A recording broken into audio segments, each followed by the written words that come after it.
summer vibes, and we're making a Greek moussaka we're using today. We've got here, normally I'd use 500 grams of beef mince, but today I'm using a little bit more at 700 grams because we're making a slightly bigger portion. Here, also to go in with the sauce, if you like, is 1 large white onion. You've got 3 cloves of chopped garlic, 2 cinnamon sticks, and some ground cinnamon also. And that's going to be basically what's going to go in our sauce mix, as well as a tin of tomatoes. Now you can use whole beef tomatoes, just chop them up, and I would recommend using 2 large beef tomatoes. If you use tin tomatoes, try and stretch to the best can you can. Muti is a great brand, but you know, if it's not Muti brand and it is like an own brand or something, maybe just add a little bit of extra sugar and salt. It really will improve the flavour. Obviously, any moussaka wouldn't be the same without any of the veggies. So in here, I've already pre-prepared these. We've got 2 aubergines, which have been sliced up and lightly salted. We've got 2 large courgettes. I've just chopped these in half and sliced them. Again, salted. And then at the bottom here, we've got some nice sort of red potatoes, which are going to make the base of our moussaka. Now, I like red potatoes. You can use any potatoes, but these do hold up well. And don't bother taking the skin off. It's much easier. Just chop it as it is because it's all good for you. And then finally, the ingredients for the sauce, which is the white sauce, which is, you know, moussaka is famous for, is 200 grams of plain flour, 200 grams of salted butter, 750 millilitres of whole milk, or semi-skimmed, whatever you have in the fridge, doesn't really matter. And then right at the end, we're going to whisk in 2 whole eggs. Also, of course, that nice cheesy gooey side to any nice moussaka sauce is some cheese. And here is 200 grams of Gruyere cheese.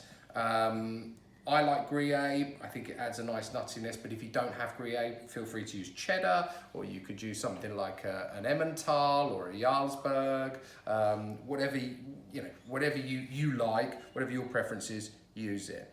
So there's our ingredients. What we're going to do is we're going to start off today by making the actual beef sauce. Olive oil, not extra virgin. You want quite a bit, because what we're going to do first off is fry the onion off, and we want the onion to be nice and translucent. And we'll just let that heat up for a second or 2 there. And then we're going to add the onion in. Now, I don't add the garlic in straight away because what you don't want is the garlic to burn. So I'm going to give this a few minutes to cook down, and then I'll add the garlic. And if you add a little bit of salt at the start, it's got to be seasoned anyway, what you'll find is that onion will cook a lot quicker than without the salt. So we're just going to give that a little turn around, maybe just turn the heat up a little bit. Okay, so this has been cooking for about 2 minutes. If you'll see, if you look at the colour, if we can pan in there, camera lady, we're getting a nice sort of translucent colour coming to the onions, which is exactly what we want. So what we're going to do now is add that garlic. Hopefully we won't burn it. Let's put that in. Okay, and let's just give that a stir around. Just to incorporate it. And all you really want to do is just start to get the flavour out of that garlic. And that's going to take probably about another 2 minutes, and then we're ready to add all the other ingredients. Okay, so this has had about 2 minutes, and if you have a look, we're getting some nice slight coloration on the onions and the garlic. So I think we're probably about ready now. We're going to add this beef, and what we want to do is add the beef and just brown it off, and like so. Let's see, get it all out. Don't waste any of that. Lovely.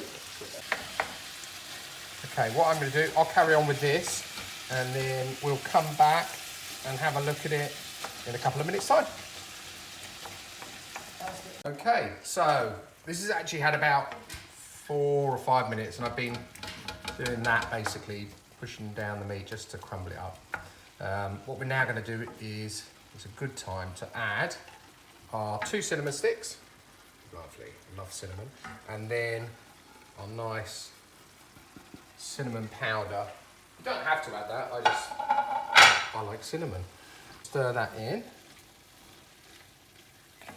Just to incorporate it. Oh, if you could smell vision here now.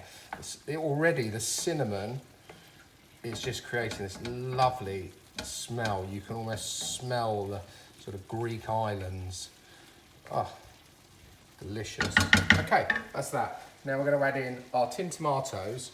And because I've got quite a lot of mince here, I'm just going to put it in the tin, but I'm just going to add a little bit of water as well. Okay, just a little bit, and swish the tin out as well, like so. Recycling. And just give that a stir around. Now, all you need to do really now is make sure, sorry, I should have said before, make sure you've got a pan with a lid, because you just want this to gently simmer for about half an hour.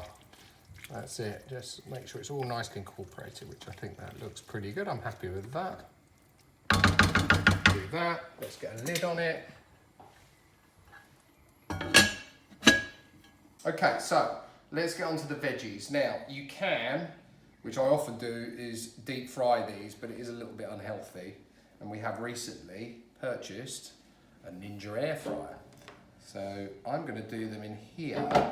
And we're going to start with the potatoes. So remember what I said, I lightly oiled them and seasoned everything with a bit of salt. So what I'm going to do is we're going to put these in the air fryer for about 12 minutes and then we'll check on them just at 200. Okay, so the potatoes have had 12 minutes to 200 and you'll see, look, they've taken on really nice colour. Pretty amazing actually how it does it. What we're going to do is just going to take all these out. There we go. Okay. Next, as the potatoes done, what we'll do is we shall do the courgette. These bits. So just layer them in. Don't worry too much if they're slightly overlapping. It will sort itself out. They do tend to shrink a little bit. Put those in for another 12 minutes. Okay, so the courgettes have had their 12 minutes, and as you see, they've taken on, you don't need too much colour, because remember these are going to be cooked again in the moussaka. So we're just going to take these out, layer up. Now these obviously are a bit bigger, so I might have to do these in 2 batches, but we'll see how we get on. Just layer them along. Right, so I will definitely have to I have to do it in 2 batches, but that's fine. I'm going to put these in for 12 minutes and then we'll go to the next step. Okay, so that was our final batch and the aubergines are now done. I've already pulled some out. Just add the remainder to there. And that's it, we're all done for the veg. So now, really, all we've got to do is make the nice gooey, cheesy sauce to go on the top. Okay, so let's just check on the beef mixture now. I had that on for 40 minutes, and now look at it. It's nice, still really nice and juicy. What we're gonna do is just gonna take out the cinnamon sticks, because we don't want those. We'll just place them over here. And then that's ready to go. I'll put the lid back on that till we're ready to use it and just move it to one side. Up here, we're going to make the sort of cheesy bechamel. Okay, so what we're going to go in with first is the 200 grams of butter, and we're just going to melt that down. That pretty much. That's it. Now we're going to add in the flour. So I'm just going to plonk it in. That's again 200 grams of flour. And just mix it around. Now you do need to make sure you cook the flour out, because otherwise you're going to have that sort of taste of raw flour. And if you see, all I'm doing is just whisking it. I'm going to lower the heat a little bit now, and it forms this sort of paste.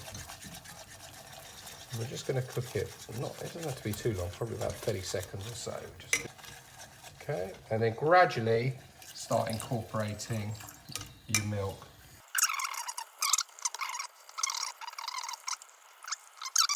Okay, so our sauce is now a sort of bechamel state. So what we're going to do with the cheese, the Gruyere cheese, we're going to add probably about 3/4 of it and save a little bit just for the end, just to sprinkle on the top.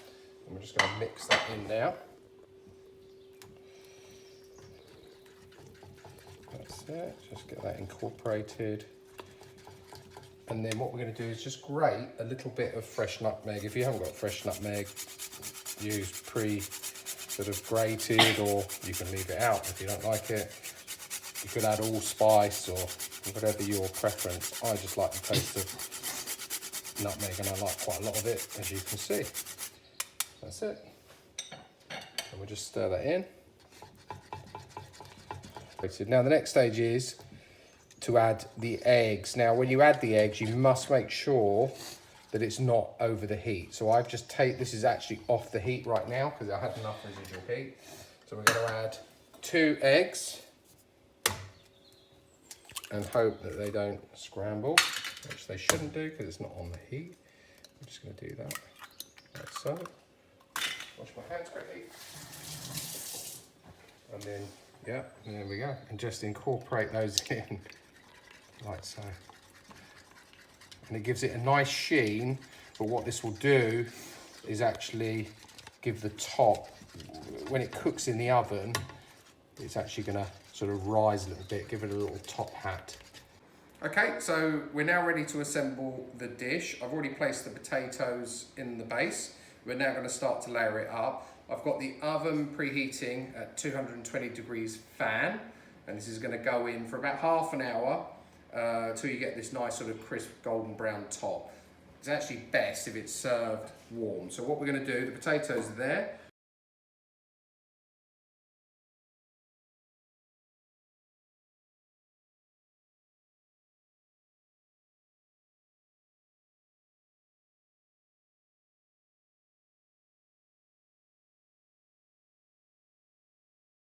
That's it. And now that's going to go into the oven, as I say, for half an hour at 220, and then we'll take a look when it comes out. Okay, so it's just come out of the oven. That's been on for half an hour at 220 fan, as I said before. What we now need to do is just let this rest for about half an hour or so. As I said before, this is best served warm.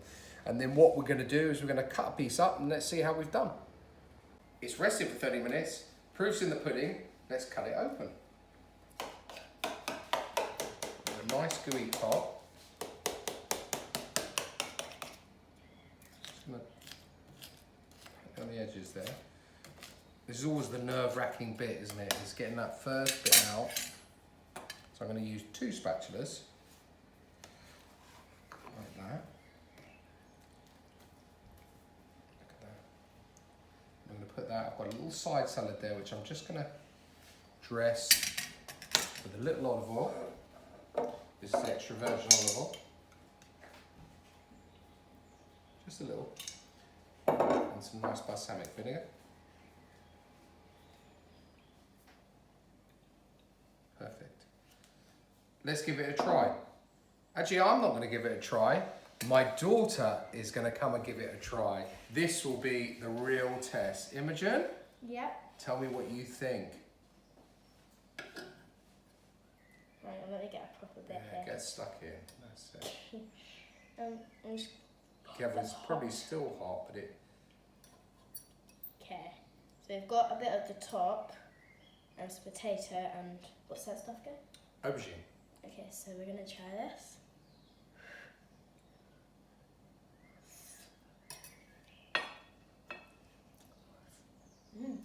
Good? It's cooking good. It is cooking good. So guys, I hope you've enjoyed today's video. Please like, subscribe, comment, whatever you want to do, and we'll see you on the next one. One last thing. Put a banger.